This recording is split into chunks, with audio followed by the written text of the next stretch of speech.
Namun, Bu Dokter, waktu dan tempat saya persilakan.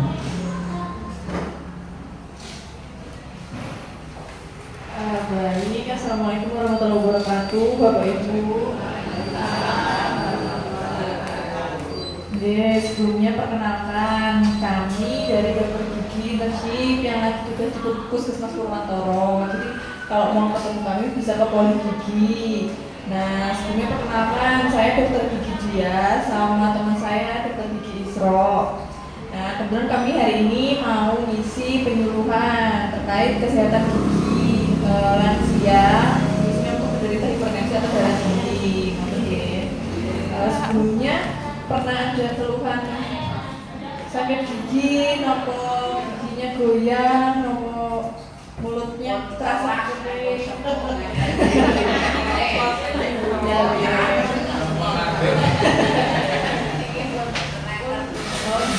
Nah itu memang itu juga pengaruh usia, Bapak Ibu. Memang kalau usia semakin tua juga jaringan-jaringan di tubuh ini sudah menurun fungsinya, karena benar.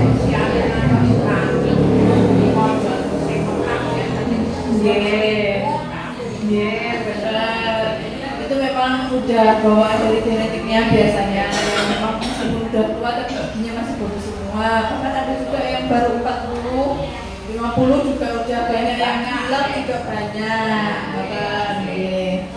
Jadi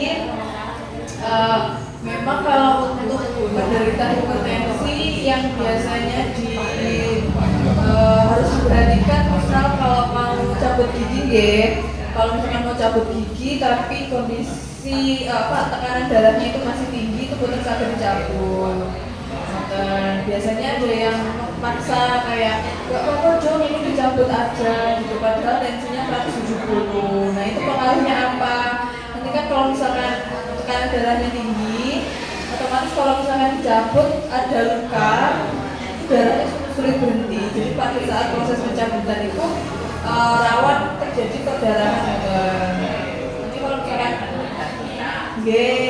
kalau misalkan sudah perdarahan, tekanan darahnya tinggi, sulit berhenti, lukanya nggak menutup, nanti darahnya banyak yang keluar, lemas, takutnya malah pingsan, itu kan malah bahaya lagi.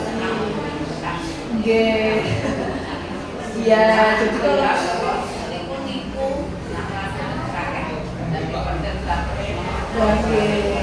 itu jadi makanya kalau misalkan cabut gigi bilang aja, jangan bohong, bilang aja kalau ada riwayat hipertensi, konsumsi obat, ada tekanan darah tinggi. Jadi nanti supaya dokternya juga tahu. Kalau misalkan bohong kan nanti yang rugi kan sinten. Jadi memang ada riwayat penyakit apa disampaikan aja ke dokter giginya kalau misalkan mau ada keluhan gigi.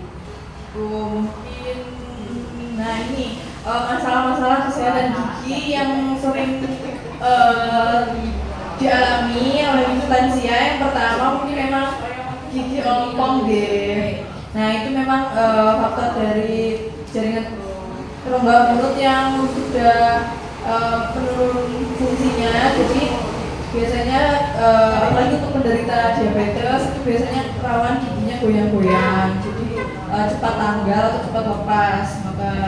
Kemudian kalau giginya udah ompong kan bagusnya pakai gigi tiruan pakai gigi palsu. Nah itu banyak banget sekarang itu yang ke tukang gigi.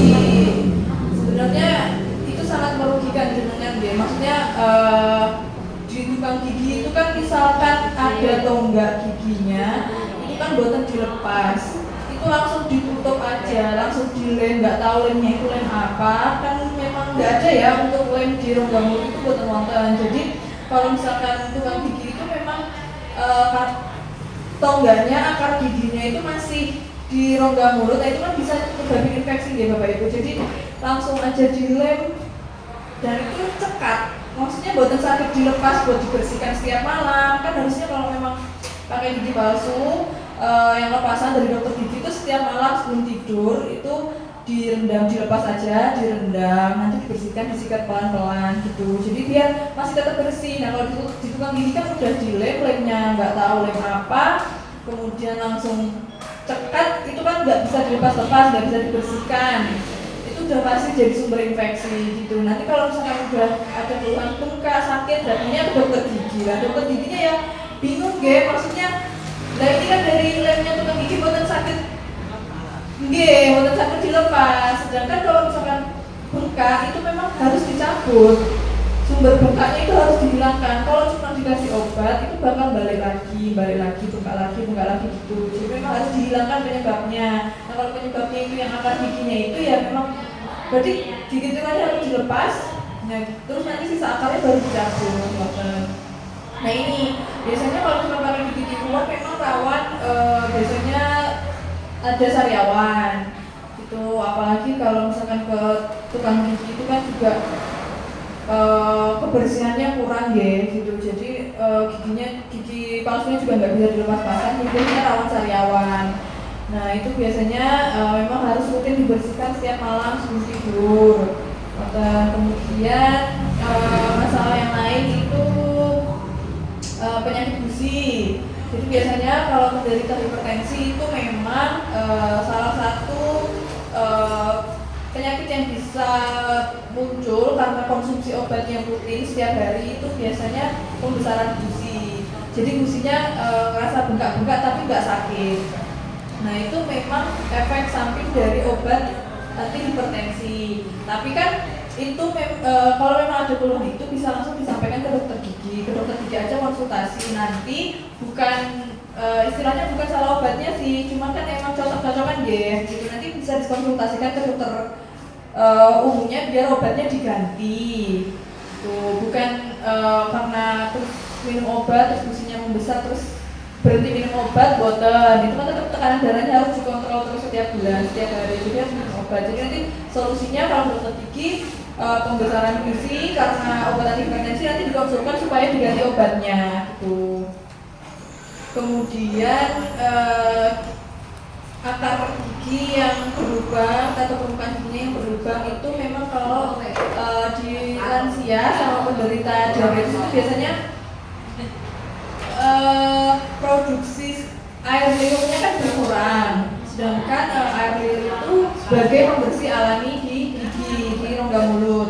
Jadi kalau misalkan air liurnya berkurang, habis makan nggak ada air liur, itu juga bisa menyebabkan giginya gampang berlubang karena bakteri kan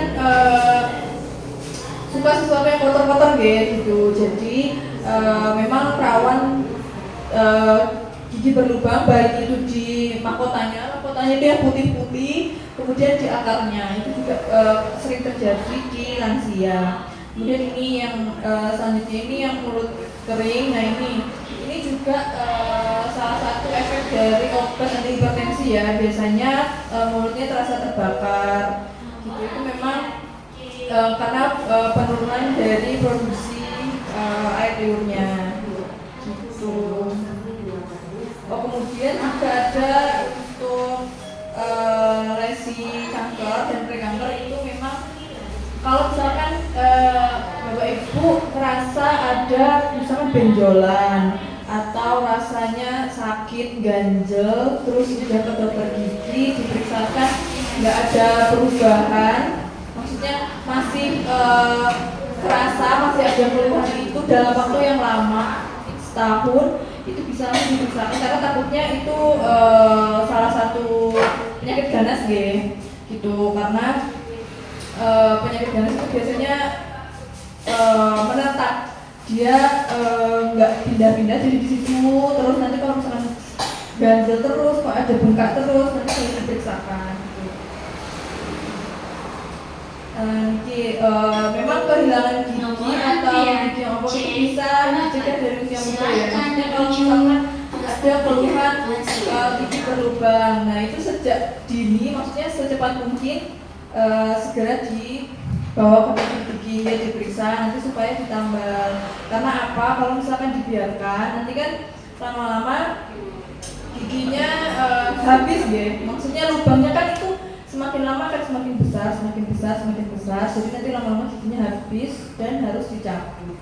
Gitu. Jadi pokoknya misalkan ada keluhan lubang kecil segera diperiksakan aja. Atau sekarang ada BPJS ke puskesmas gratis kalau mau tambah gigi untuk gigi belakang gitu. Kemudian kalau misalkan giginya sudah hilang, sudah harus dicabut, memang sebaiknya secepatnya dipasangkan gigi palsu ke dokter gigi. Nah itu nanti gigi palsunya memang kalau di puskesmas dari padat, jadi nanti dirujuk ke Solo. Nah itu kalau BPJS bisa di cover setengahnya. Jadi misalkan biayanya 1 juta, berarti setengahnya BPJS 500, kita bayar sendiri 500 gitu. Karena apa? Kalau misalkan giginya hilang tapi apalagi giginya banyak yang hilang tapi buatan dipakaikan gigi palsu kan makannya jadi susah. Terus bicaranya ngomongnya juga jadi agak maksudnya agak berubah lah. Itu karena gigi memang salah satu yang penting ya untuk dalam pengucapan gitu. Jadi kan ada huruf-huruf yang memang diucapkan dari cara gigi ke bibir, misalkan F itu kan harus pakai gigi. Nah sedangkan kalau giginya lepas otomatis pengucapannya jadi kurang jelas. Jadi bisa mengganggu fungsi pengucapan. Yang pertama kemudian fungsi pengunyahan. Kalau misalkan giginya hilang kan nggak diganti gigi yang baru, maksudnya nggak dipakai gigi palsu kan nanti juga mengunyahnya susah. Itu kemudian juga estetika karena pasti malu ya kalau misalkan gigi depan lepas buatan dipasangkan gigi palsu kan kalau mau senyum juga malu-malu nanti gitu. Jadi baiknya memang pakaikan gigi palsu kalau memang sudah lepas giginya.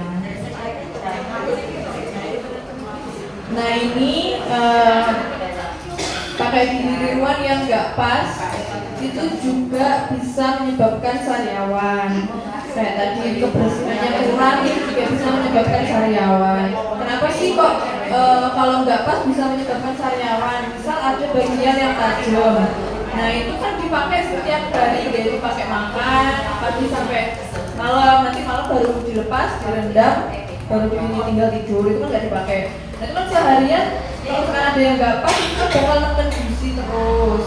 Nah itu yang menyebabkan sariawan, karena nggak dibusi nanti lama-lama jadi sariawan gitu. Jadi memang harus kalau pakai gigi palsu itu benar-benar Bapak Ibu harus jaga kebersihan rongga mulutnya. Jadi misalkan ada yang nggak pas, ada yang nggak serak, ada yang ganjel, ada yang menekan, terasa tajam, langsung diketuk giginya aja supaya dihaluskan, supaya bisa dikurangi, supaya gigi palsunya nyaman. Karena kan gigi palsu dipakai seharian deh.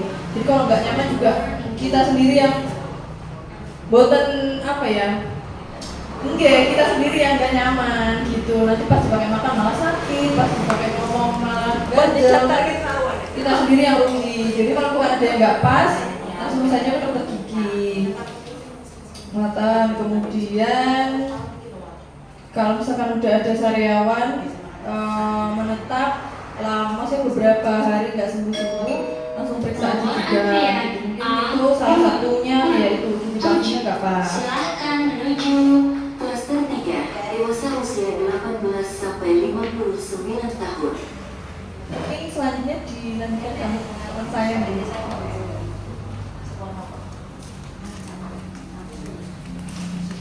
Izin melanjutkan, jadi kan di sini mulut kita itu sebagai sebagai pintu utama masuknya bakteri ya, apalagi kondisi dari tubuh kita itu juga udah kurang sehat, ada penyakit bawaan kayak hipertensi atau gula darahnya tinggi, kan nanti mudah si bakteri itu buat menempel ke rongga-rongga mulut kita. Nah, kalau misalnya bakteri udah menempel, kondisi imun kita juga turun, kan makin gampang kena penyakit nih. Nah selain di penyakit organ dalam itu ada penyakit yang ada di rongga mulut. Contohnya biasanya kita disebut penyakit periodontal. Ini itu penyakit pada gusi di Karena itu biasanya ibu-ibu bapak kan kalau tusuk gigi gitu, wah yang keras aja, ini makin keras makin bersih gitu ya. Nah itu malah nggak boleh bu, tusuk giginya cukup pelan-pelan aja dari gusi ke gigi. Jadi buatan arahnya kanan kiri juga terus buatan dari gigi ke dari gusi ke gigi pelan-pelan mawon satu arah, biar nanti gusinya juga nggak meradang.